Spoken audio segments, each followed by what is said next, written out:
Good afternoon, good evening, LinkedIn friends, Value First Nation. Welcome to our first episode of AI Native Context. Here with Casey and Klemen, we are switching it up from the data train that we've been on because I guess context is pretty important, huh? I mean, it's just increasingly important and kind of the basis for the work that we're doing. Context is the next data in a way. So Yeah. I like between content and data and context, it's like it's just interchangeable at this point, in my opinion. And been thinking about this for a little bit. And it actually came from like the concept of the SaaS trap was born from me wanting to talk about like trying to fit in like value first context in some way. And at that point, I was trying to create like new manifestos and they had to have traps. And as I was talking through it with Claude, like it became obvious, at least during that one conversation, that that the problem of SaaS is like it doesn't let you bring together context, very easily. Mm-hmm. And I was joking about the thumbnail today. It's a bunch of islands, and I haven't talked about it in so long. I wasn't ready for the thumbnail, but there were some articles in the past, and it actually came from the fact that, like, the Martech map, right? That Chief Martech, puts out every year, and like was up to like 17,000 software products, I think last year or the year before. And it happened to be right around the same number as the island, like Indonesia, like all of that archipelago happened to be the same number, like very similar number. And I was like, oh, that's brilliant. Of course, at the time. So now you have the backstory. But like, talk to me about, give me a story or something about like why, like what the trap is, like why is everybody in it when it comes to just, using software, and why has it been so hard to bring context together? I think context is spread out, dispersed. And so I think that's the biggest gap in context. And even I see it now now that teams are using AI, or even myself, like if I'm using ChatGPT versus Claude, I tend to use Claude because it has all of my context. If I was hopping between those two tools, I would be missing context constantly.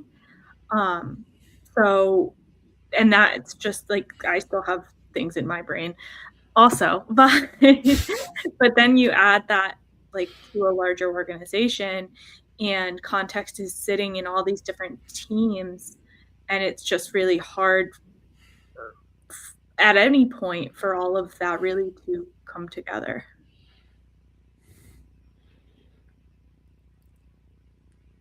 we have challenged individual level at a context. And if you have a team of 3, you have bigger challenges to just have the context centralized and up to date, among 3 people. Then you have a team of 100 people or 1,000 people in a company, and just blows your mind how difficult it is. In the past, you had a 60-minute call and you agreed and you were all on the same page in terms of context around one project, one task, whatever. Now, if you want to have AI run on top of that, the same context should be available also to AI, which means in some shape and form available, which means you need to bring it out of all of our brains. But then, as I see it now, is keeping that context up to date is a whole new level of complexity. So that I use my Claude on the same context, and you use your Claude basically on the same context, so we don't talk to different version of the context, or maybe do the same thing into different directions, because then merging all that and unify it and everything is just harder down the road. So the faster you can figure out how to share the context, I think the better. And I don't think it's resolved at a big picture level that, hey, this is how you do it. We're all trying to figure it out. Mm-hmm. Yeah, I told a story on Another Orange Morning this morning about a call I was on this week with the finance team for one of my clients. They were having issues that, with data syncing between HubSpot and QuickBooks. And it was interesting in that call because we have a process right now where for this team, the thing that makes the most sense is if they have a deal that's getting split into multiple payments, when the deal closes, they just create all of the invoices for the future payment. So, 50% due today, and then they just immediately will create all the invoices and just future date them rather. And the finance team was like, we have all these invoices that aren't due till next year. We're looking at our reports on what's outstanding, and it's confusing. And there was just context missing. Like, the sales team set up that operation because it made the most sense from their perspective. But we didn't have the context within the sales team on how that affects the accounting team. And we think we're able to just resolve it with filters, but because the accounting team didn't know we made that change necessarily, they're confused what happened. There's just and there's a million examples of that exact same story that you can look at from different angles, where teams are working kind of independently and not realizing how their choices are impacting everyone else.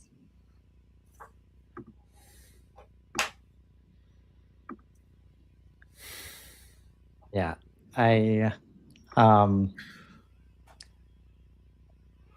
I think an interesting challenging right now is we never a part of not knowing how our brains work. It means we also don't really know how we manage context, at any given point. And it's so in the moment to where I don't think software and SaaS ever solved. It never solved for this.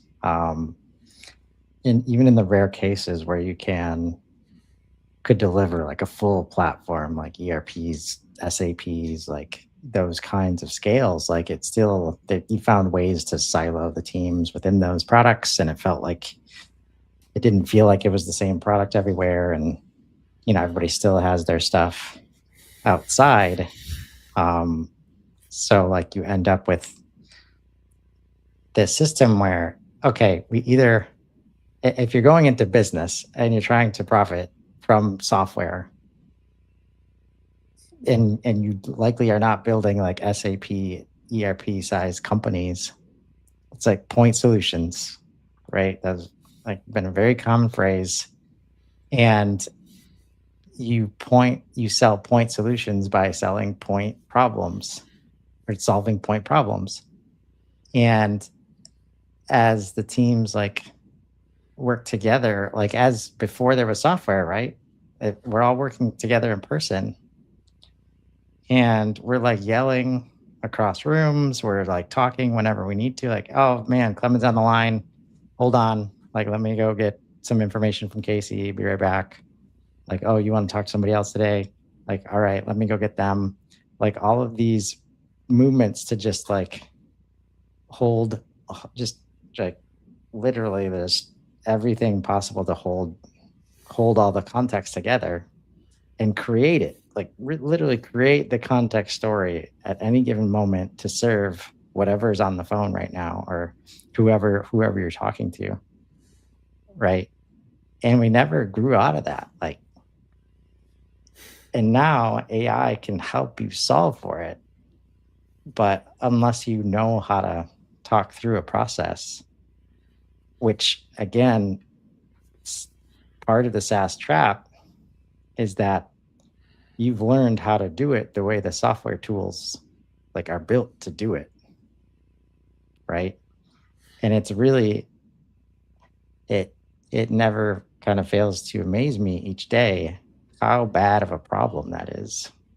Where really smart humans know exactly what they need to be doing for their customers to make them happy, but they think they can't, like because the software doesn't let them, or because like it's not going to be seen in the software, so it won't get measured by it, and it's not in my best interest to do it. Like how prevalent that is crazy.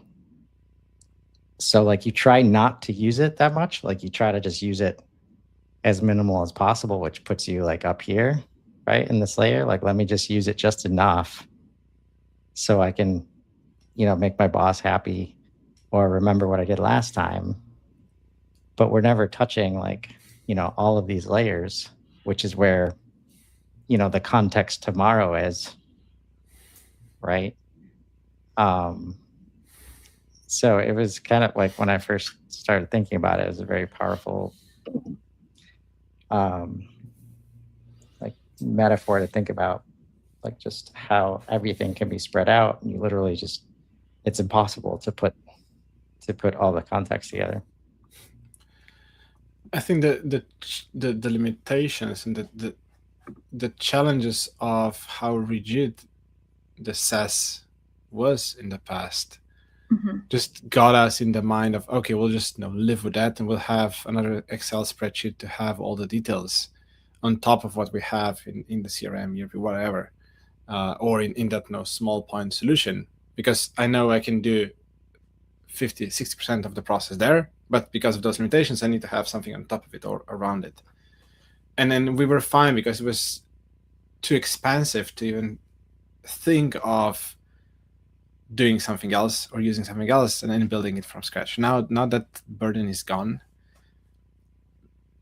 developing a tailor-made solution that fits and starts from your processes, having an agent which follows your process and not locks you into the SaaS, which has 1,000 customers, where each of them need to adjust their processes to how they envision and design the system.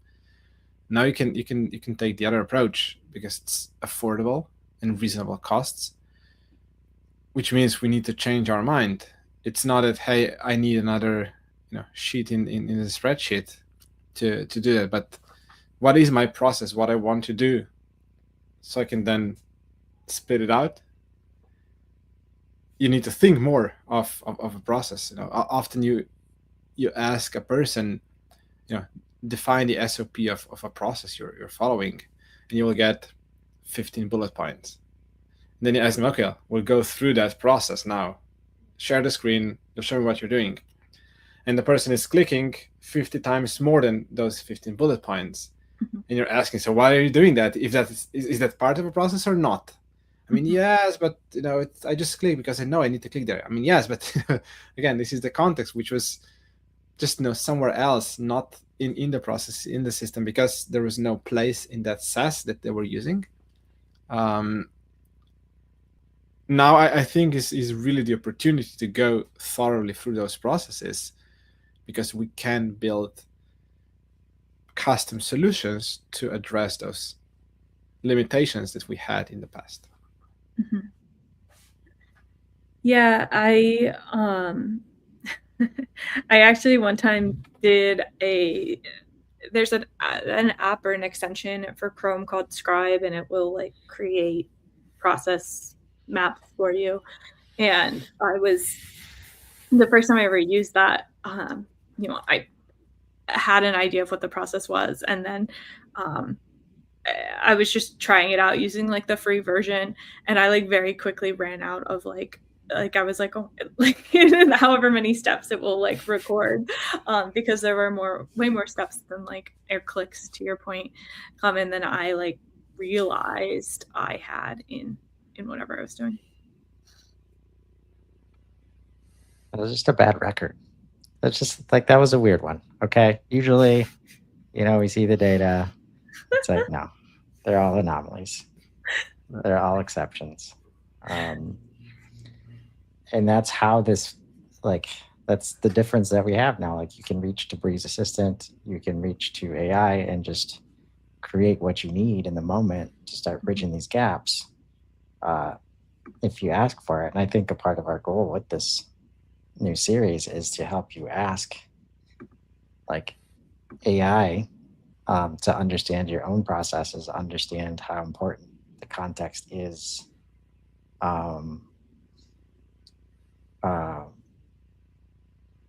and how detrimental like it has been, to literally have people not feel like they're allowed to do what they know like needs to be done, right? And it's fun to be able to help people give themselves permission. It's like, oh yeah, this never made sense to me. It's like, now, like, yeah, just stop doing it. You don't have to do it that way anymore. And the amount of, like, at least inside of a CRM, it often comes from like thinking you're keeping it simple by shoving data into records where it doesn't belong, right? And I think even if you're not trying to connect systems, just the ability to create places for data that don't make a mess, like AI's ability to help you manage a complex data model, like, for example, that's what we do every day. Like, when sales teams ask for, like, man, why do we call everything like different? And why can't I just see the things that I need to see? It's like, well, because you need like 4 more objects to be able to relate to this one in a way that's not like named all weird, because this team owns it and that's how they manage, their system, right? So there's a lot of, low-hanging fruit out there to understand the context that you do have, and just walking yourself through, being your own like secret shopper to your own process. Like, it's just so powerful. And now, especially if there's websites involved, like, AI can help you audit like any part of the spectrum.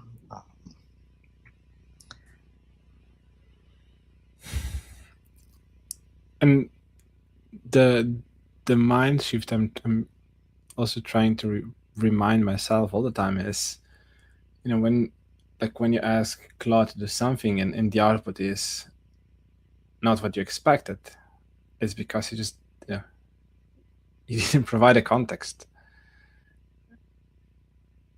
whatever that context was missing. I mean, maybe there is a process, or maybe there is expected output that you thought it's the only way how you can present something, but obviously it's not, because your understanding and your experience gives you that implicit context that you don't even think of, that you should tell to AI or to someone else in the past.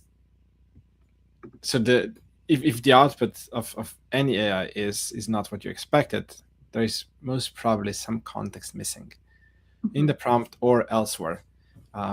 As we're now building operating system internally, at some point it was logging LinkedIn DMs to wrong context, and I was kind of, why can't you have all the context you need at the contact level?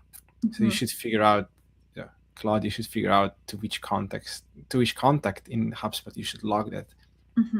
Yeah, but then I realized, oh yes, we never gave the context of how we manage contacts in our HubSpot in terms of new employments. So we have duplicate records, at least 2 contacts with the same LinkedIn URL. So the system doesn't understand that.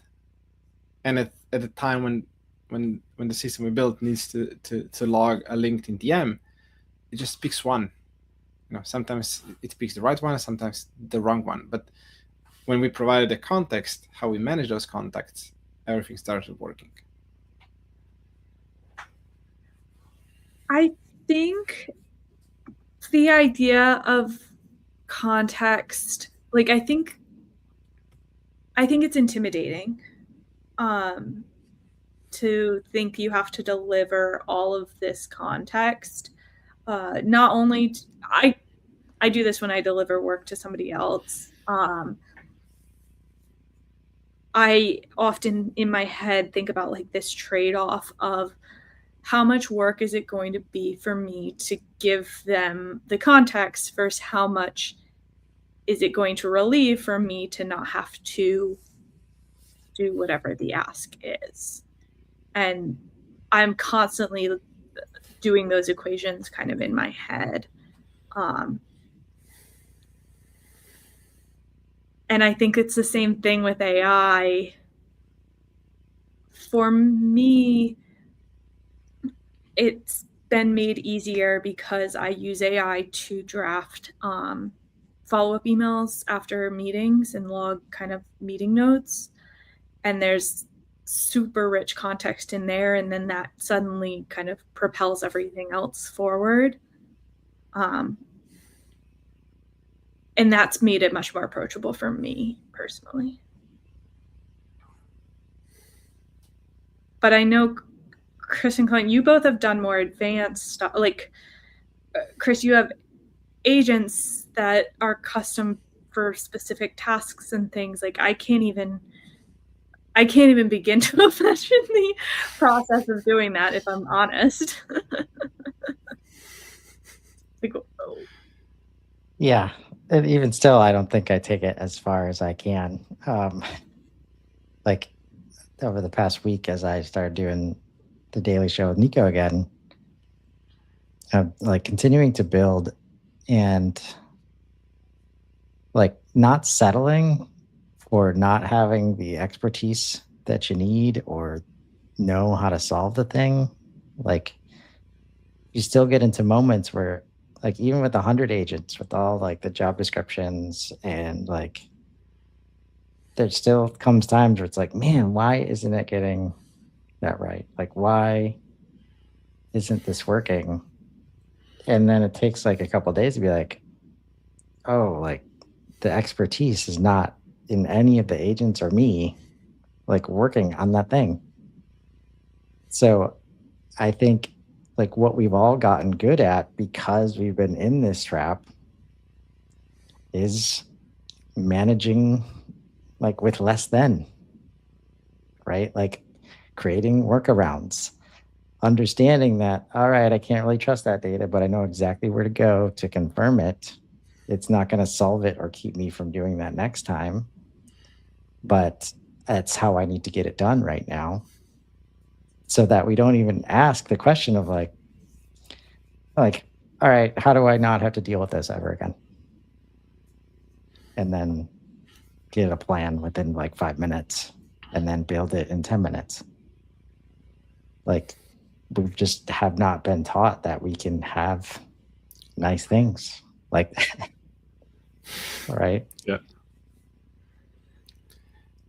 That's, I think, the difference that needs to happen in minds of people. In the past, even if you would take 30 minutes of thinking how it could be done in a more streamlined way, so that next time you just have a click away to that, or directly that data available.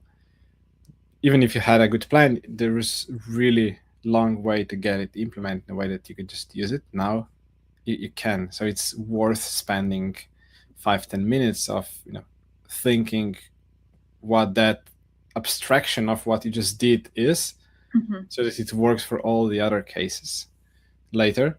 But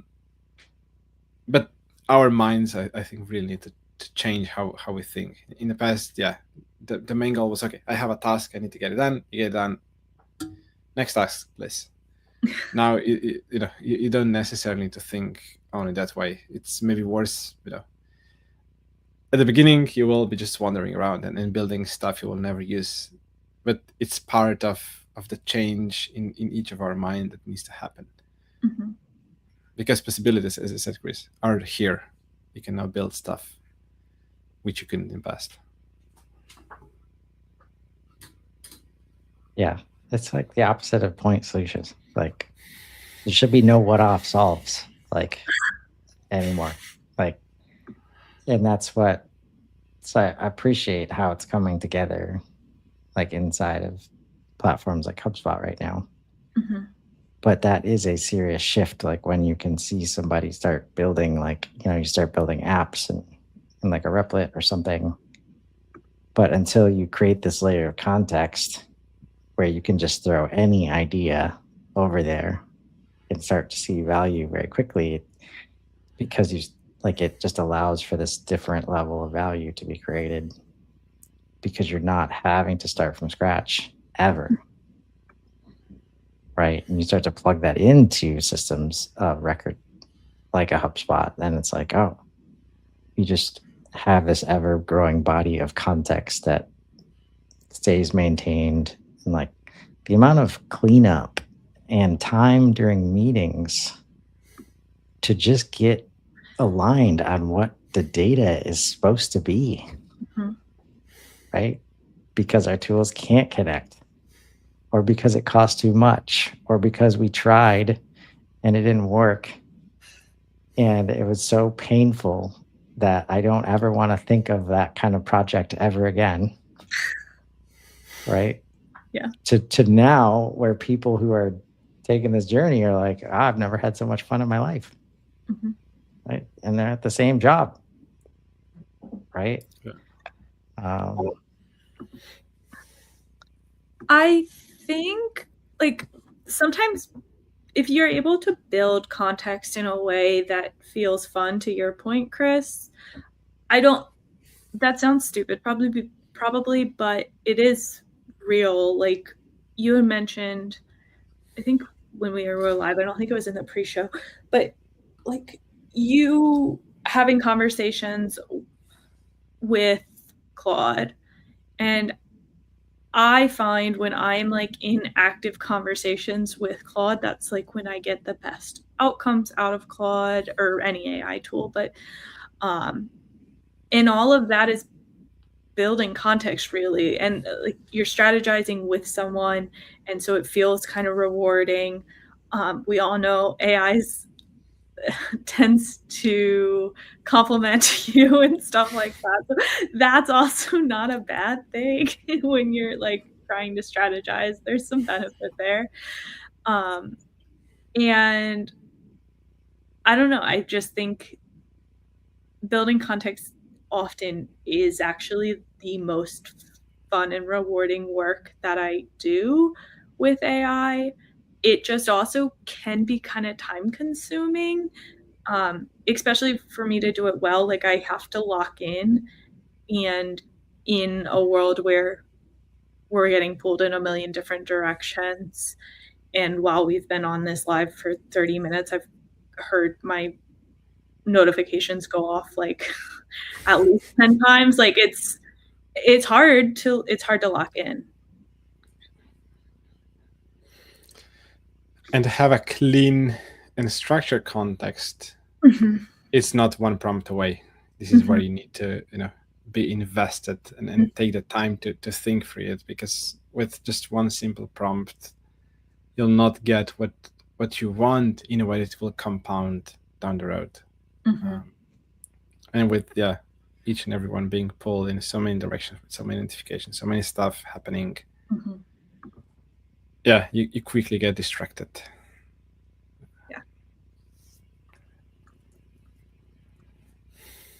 Yeah, and I do like. I think it's gonna be a growing narrative of like context is not just about bringing together like what you know, or the like bringing your data from over here to over here, like the ability to transform it into context that's consumable and adds insight and is right next to the other context in ways that we've just like the context we need. Like when we try to build, it's always in a different system from the other, like from the place where we need it to be. So that makes it so much harder to tell the stories that we need to tell. So like we're all in these conference rooms, like just speaking from different points of view, trying to tell a cohesive story. And it's often because we're having to switch like from system to system or bring it together in a way that created a whole nother layer that there's no chance we can maintain 160 slides every day, but we got to build them at the end of the month to get that snapshot. And just, man, what if you didn't have to do that? Because you don't, but you could still tell that story over and over and probably get a little bit better at it when you're not spending all your time recreating it every month. Yeah. Well, I'm going to enjoy doing this series with you guys. I think it's a natural next step from data into context. So we'll be back here every Tuesday, helping everybody understand a little bit more, create a little more context, and be a little more AI native. So until next time, everybody have a great week.